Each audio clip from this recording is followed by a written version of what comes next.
Thank you very much, Carly. Well, thousands flooded downtown Portland for another night of protests spurred by the death of George Floyd in Minneapolis. Organizers worked to maintain the peace last night in Portland, and it seems their efforts were largely successful. Elise Haas continues our coverage this morning. She's live in downtown Portland to show us what happened last night. Elise?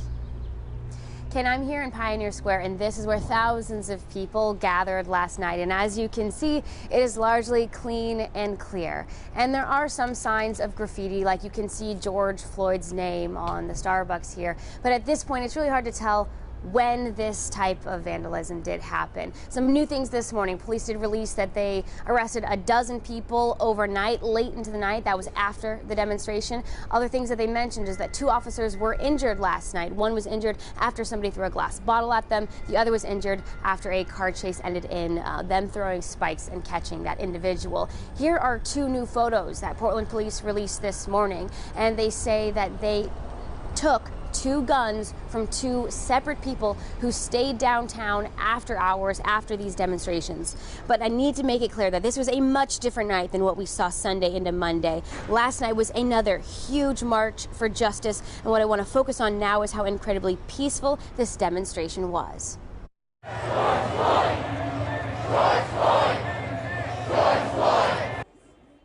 You can hear the protesters as they are chanting George Floyd's name. Our team of journalists walked alongside these crowds of thousands of people as they marched from Revolution Hall and down Burnside.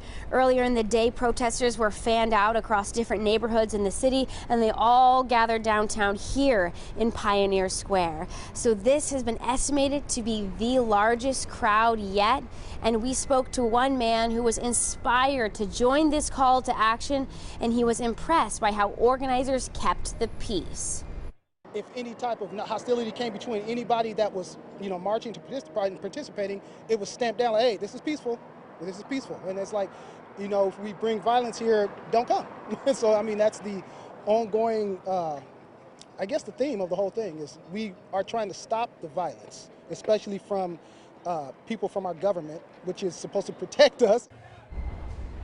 NPPB even tweeted out during the march that they didn't witness any vandalism or destruction, that this was an hours-long protest that remained peaceful.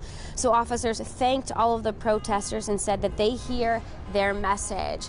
At 11 o'clock last night, that is when demonstration organizers told us, as well as police officers, that their rally was complete and that they told everyone to go home. So anything that happened after that is not connected to this peaceful demonstration that happened here in Pioneer Square. It was very incredible what the demonstrators were able to pull off. There were thousands of people here, and police say that there were only about 100 people who stayed and caused some problems into the night. So the message was clear from the protesters, who were peaceful, that they want justice and unity for all. Ken and Jenny.